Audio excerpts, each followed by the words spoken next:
આમોદ તાલુકા પંચાયતમાં ભારતીય દેશી ગાયના મહિમા અને પંચગવ્ય ચિકિત્સા અંગે પ્રેરણાદાયી માર્ગદર્શન કાર્યક્રમ યોજાયો। ભારતીય સંસ્કૃતિ, સ્વાસ્થ્ય અને પ્રાકૃતિક જીવનશૈલી અંગે વિસ્તૃત માર્ગદર્શન, ખેડૂતો અને નાગરિકોમાં જાગૃતિ લાવવાનો પ્રયાસ। આમોદ તાલુકા પંચાયત ખાતે કામધેનુ ગૌશાળા પંચગવ્ય ચિકિત્સા ટ્રસ્ટ દમણાંત દ્વારા ભારતીય દેશી ગાયના મહિમા અને પંચગવ્ય ચિકિત્સા વિષયક માર્ગદર્શન કાર્યક્રમનું આયોજન કરવામાં આવ્યું હતું। કાર્યક્રમમાં ખેડૂતો, ગૌપ્રેમીઓ, સામાજિક આગેવાનો તથા મોટી સંખ્યામાં નાગરિકોએ ઉત્સાહપૂર્વક ભાગ લીધો હતો। કાર્યક્રમ દરમિયાન વક્તાઓએ ભારતીય દેશી ગાયને ભારતીય સંસ્કૃતિનો અમૂલ્ય વારસો ગણાવી જણાવ્યું હતું કે ગાય માત્ર આસ્થાનું પ્રતીક નથી, પરંતુ માનવ આરોગ્ય, કૃષિ, પર્યાવરણ અને આત્મનિર્ભર ગ્રામ્ય અર્થવ્યવસ્થાનું મહત્વપૂર્ણ આધારસ્તંભ છે। વેદો, પુરાણો અને ધર્મગ્રંથોમાં વર્ણવાયેલા ગૌમાતાના મહિમાને આધુનિક વૈજ્ઞાનિક અભ્યાસ સાથે સાંકળીને વિસ્તૃત માર્ગદર્શન આપવામાં આવ્યું હતું। આ પ્રસંગે પંચગવ્ય ચિકિત્સા, ગૌમૂત્ર, અર્કના વિવિધ ઉપયોગો, દેશી ગાયના દૂધ, ઘી, દહીં અને અન્ય ગૌ ઉત્પાદનોના મહત્વ અંગે માહિતી આપવામાં આવી હતી। સાથે જ કુદરતી ખેતી, રાસાયણિક મુક્ત જીવનશૈલી અને પર્યાવરણ સંરક્ષણમાં દેશી ગાયની ભૂમિકા પર પણ વિશેષ ભાર મૂકવામાં આવ્યો હતો।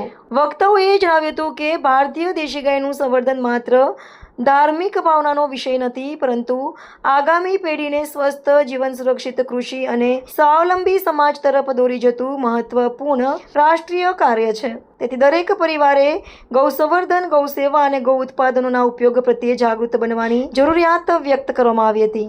કાર્યક્રમ દરમિયાન ઉપસ્થિતોએ રસપૂર્વક માર્ગદર્શન મેળવ્યું, વિવિધ પ્રશ્નોના નિરાકરણ મેળવ્યા અને આયોજકોના આ લોક જાગૃતિ અભિયાનને સરાહનીય ગણાવ્યું। અંતે કામધેનુ ગૌશાળા પંચગવ્ય ચિકિત્સા ટ્રસ્ટ દમણાંત દ્વારા ઉપસ્થિત તમામ મહાનુભાવોનો આભાર વ્યક્ત કરવામાં આવ્યો।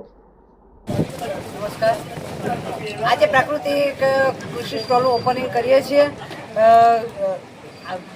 તાલુકા પંચાયત પ્રમુખશ્રી, ઉપપ્રમુખશ્રીના હસ્તે આજે અમે અહીંયા પ્રાકૃતિક ખેતીના સ્ટોલનું ઓપનિંગ કર્યું છે, જેમાં અમારી સર્વે કૃષિ સખી અને CRP ભાઈઓ તથા સ્ટાફના સર્વે કર્મચારીગણ ઉપસ્થિત છે, જેમાં આચાર્ય દેવવ્રત સાહેબના માર્ગદર્શન હેઠળ જે કૃષિ સખી દ્વારા જે પ્રાકૃતિક ખેતી થઈ રહી છે, તો એનું જે પ્રોડક્ટ છે તે અહીંયા અમે સર્વે મૂકેલું છે ને સર્વે તાલુકાના ભાઈ બહેનોને લાભ લેવા વિનંતી। આનું માર્ગદર્શન શું આપશો તમે આ બાબતે?